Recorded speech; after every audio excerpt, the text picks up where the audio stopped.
Welcome to Ask Colleen, Spiritual Solutions for Life Situations. I'm Colleen St. Michaels, and I will be the host for this podcast. My aim is to provide you with the guidance and support through life's challenges, spiritual development, change, healing, and growth.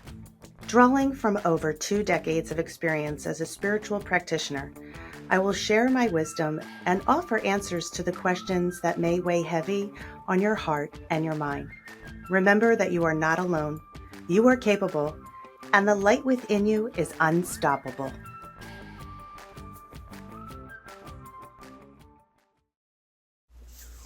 Hello and welcome to Ask Colleen, Spiritual Solutions for Life Situations. I am Colleen St. Michaels and I'm thrilled that you're here.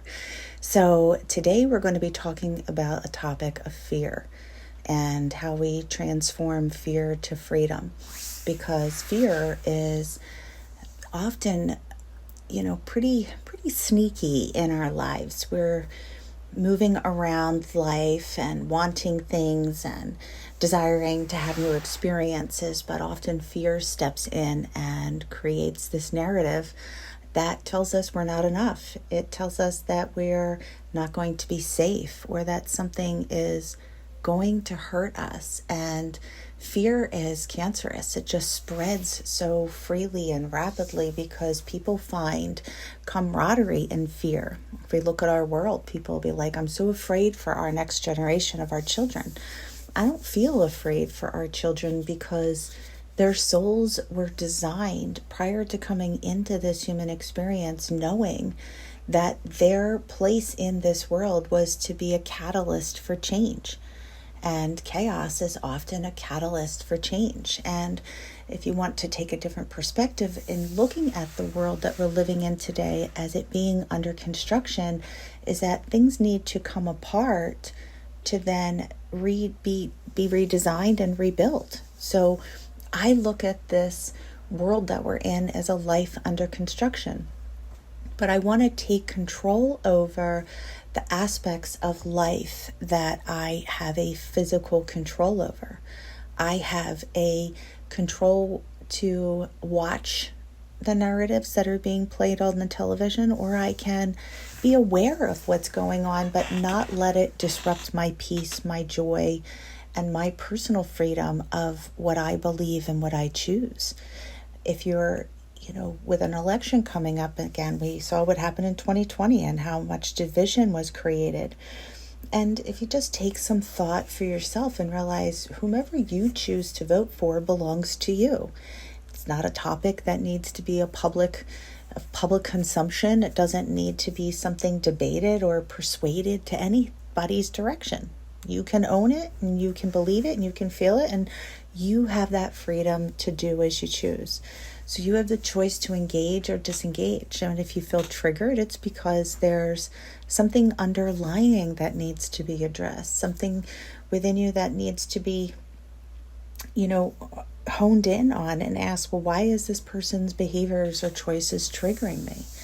And again, something can't trigger you if it's not lying within you. It can just be that people believe what they do because that's the perspective of life that their vision allows them to believe. It may be narratives that they're still living in, that they are wanting to believe the big picture of separation. And if we are light workers, if we are people who are growing into the ascension, then we want to take that viewpoint of allowing people to be them, but being aware of what's surfacing within you. And fear is one of those, really kind of the underbelly of a lot of different phobias or hesitations that we may have. And I'm going to share a personal story that, kind of caught me off guard. A few weeks ago, I was desiring to get a boater's license. And so growing up, that fear was a very strong love language that was spoken in my household. And it wasn't about fearing or worrying about my basic needs being met by my parents, but rather participating in activities outside of the four walls. So even seemingly very like natural events like walking to a friend's house would become subject to an elaborate dissertation about all the potential dangers that I may incur. And I could get hit by a car, I could be kidnapped by a stranger, or get lost. But from a young age, I was unconsciously programmed to live in fear of everything and everyone, and to believe that stepping out of my comfort zone of my home meant potentially stepping into danger. And this constant fear was like a blockage to my soul. It was preventing me from living in my natural state and expressing my soul genius. And it's weird and wonderful how opportunities show up for us to grow no matter where we are on our journey of the human experience. And, by no means am I going to say that ignorance was bliss. And my parents had a lot of fear that they thought they were educating us on the potential danger. But really, it was paralyzing. I won't speak for my brother, but it was paralyzing to me. So, I believe that a healthy dose of awareness about my surroundings is totally essential. Awareness is key to everything.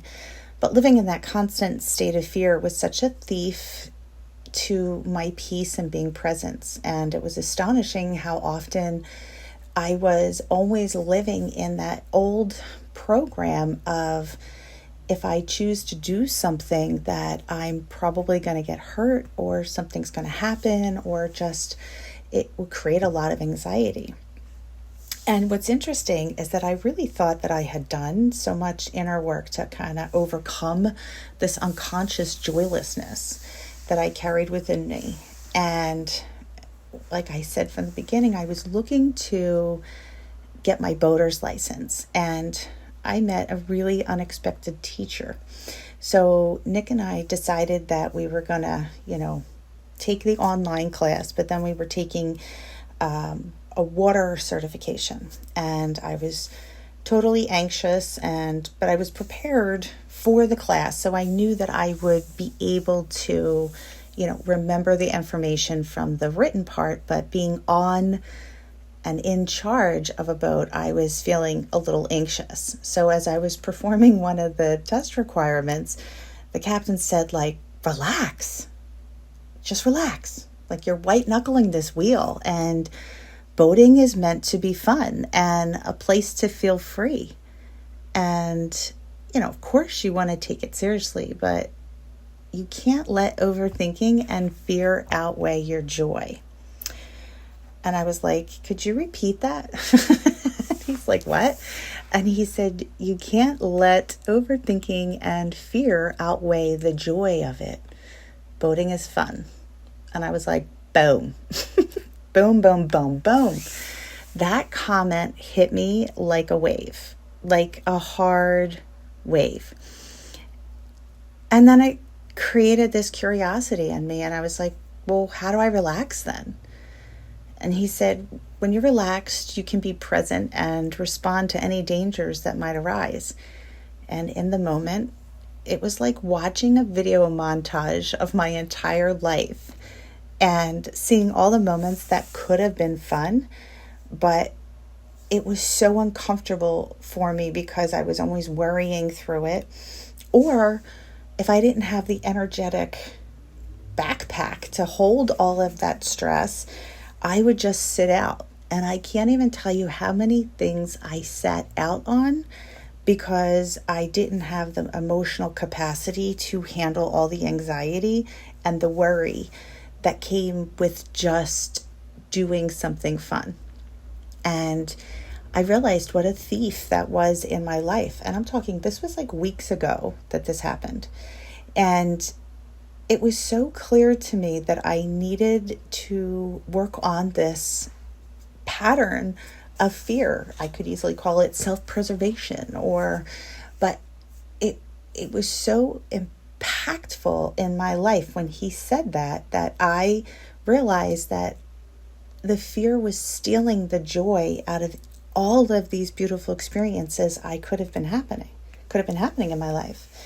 Ask yourself, what are things that if fear wasn't involved, what would you do?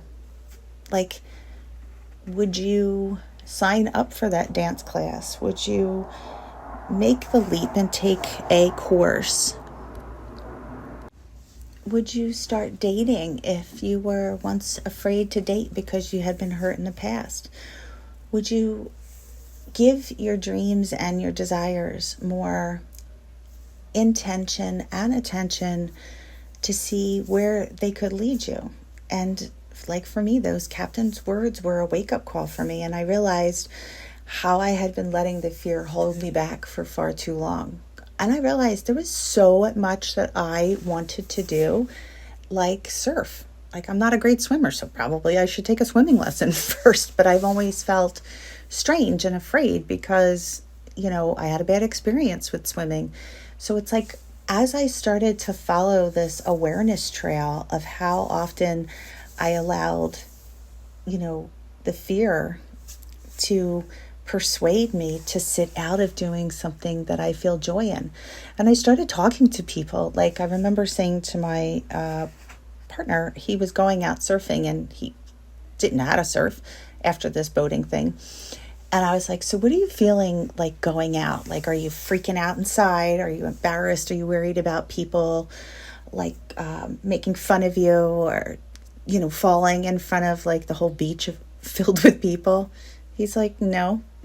And I was like, none of that? Like, no, like inner chatter that's saying like I could get like my head hit on the board and then, hurt myself. He's like, no. I said, well, what the heck are you thinking? And he's like, that I don't know how to surf and then I'm going to go out there and try. Like, I'm going to make peace with the fact that I don't know what I'm doing and that's okay. And I was like, what are you, some kind of wizard? Like, what?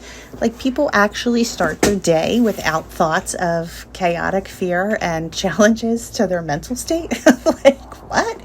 And as I talked to more people who were really active in doing, they didn't have the narrative that I had carried with me for so long. I'm not saying I'm, neutral to it completely, but I really started putting myself out there to try different things and really be aware of what it is that I'm telling myself.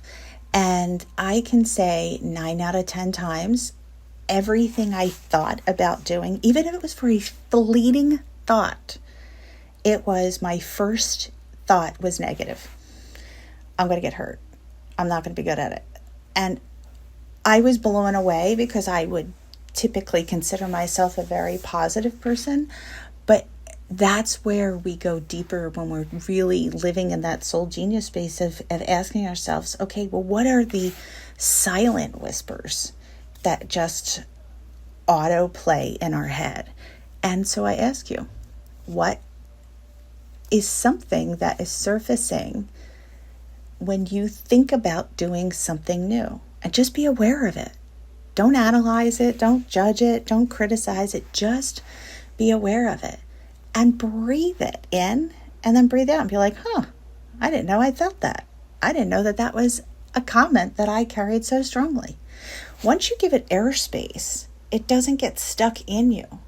It has breathing room to move out of you so you can work on neutralizing it. Challenge the fears. Ask the fears, are they rooted in the worst case scenario or unlikely events? Or are they fears asking yourself, is this really based in reality?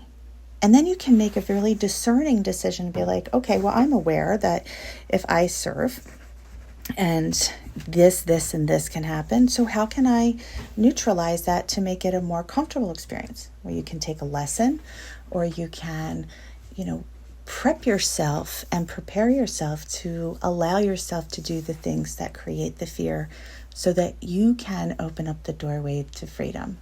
So I'm curious as to how you make out, and I'd love to hear your thoughts in the comments. So drop them below, and till we meet again. Thank you for tuning in and joining Colleen St. Michael's on this transformation journey. If you have any questions, insights, or topics that you'd like to engage or ask, please visit www.colleenstmichaels.com under the podcast page of Ask Colleen to submit your question. I look forward to connecting with you next time. Have a beautiful day.